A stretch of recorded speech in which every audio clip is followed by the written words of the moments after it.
One of the other questions we're asked about this is what happens when there's no internet? A problem.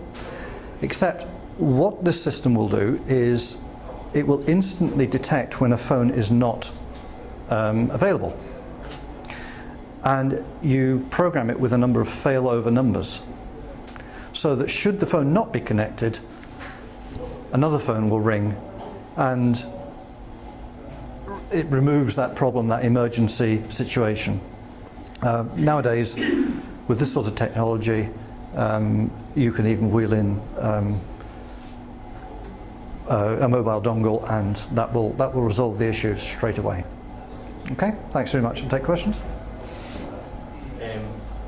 I was speaking to you earlier, and I don't think you explained it, but you explained it to me earlier.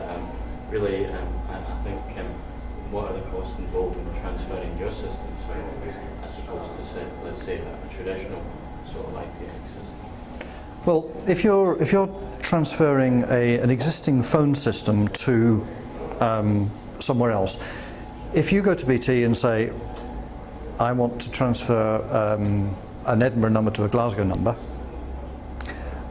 they will charge you to basically forward that call, and you will pay for every single call that is forwarded. With this system, what you can do is simply port the number onto your group of numbers, tell it what that number wants to do, where it wants to ring, which phones physically it needs to ring, and it will ring them. So that you can actually create a move before you physically move office, removing the scenario where phone transfers and you know, things go awry. And when you're moving, it's a very stressful time, and you don't want to lose business as a result. Can I ask, would this replace what I would describe as a PABX system in the past, like a whole office? It is, yes, exactly that. It replaces the whole thing? It replaces... Systems are thousands and thousands of pounds, aren't they? Yes, exactly so. I did a cost analysis now for 8 phones on a traditional PABX system using ISDN circuits and if you like a standard system. You would have to lay out over the period, I think I worked it out at something in the region of £10,000 over 7 years. And at 7 years, that's when the break even happens with this. So the thought that you go in and you're investing and you are paying for handsets and line rentals, technology is changing. It's changing so fast. I mean, this is an up-to-date modern system. Believe me, in 7 years' time, this will not be the most singing and dancing system out there. But the system this is joined to will be, because you aren't paying for that upgrade. You aren't paying for a box on the wall which is going to be obsolete in 3 months. You're paying to handle the calls. And if a feature comes along that wants a different technology, joining it in is very, very simple. So, Outlook integration, a very, very important thing for a lot of people. We all keep our contacts. My mobile phone is synced with my contacts on my Outlook. And now my ordinary phones is also synced, because it's all joined together into the one system. It's seamless. And your voicemails will then end up here on your computer, which you can listen to as email messages. Just click on the attachment, which is a lot more intuitive and a lot more flexible if you're away from the office, for instance. And what are the actual call charges? The call charges. Okay, again, I looked at this the other day there. TalkTalk Opal, who are a budget business provider, will charge you 1.5 pence for a landline call, and they will charge you, I think, 10.5 pence for a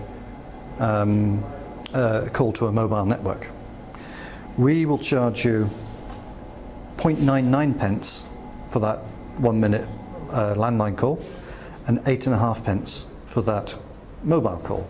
So you're going to save immediately on that, and they're one of the cheaper traditional phone companies. If you're comparing it to BT, then you're probably talking about 3 or 4 pence difference per call, which is a huge amount in your phone bill. Typically, people will save 25 to 30% on their phone budget over a year.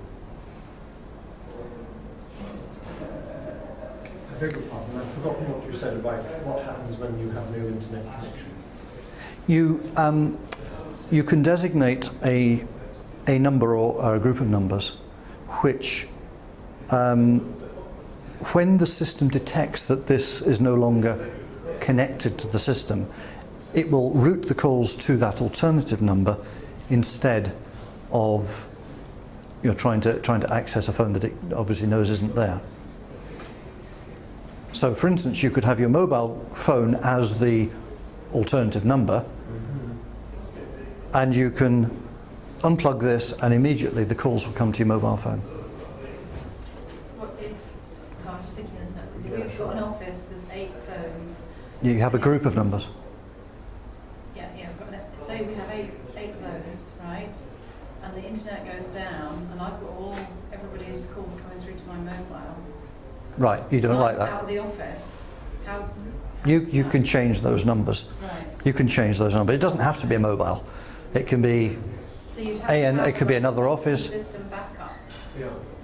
You'd have to have a traditional landline. Well, you would have, in any case, in your office, one landline, because that landline would be typically what you'd put your broadband over. Right. Okay. I hate to be rude, but can we maybe ask questions afterwards, because we're Certainly. taking the restaurant back Okay. really now, and it would be nice to move things on if you don't mind. Really sorry, it's just Sure. I didn't think about it as well. So. Okay, thanks everybody. Yeah.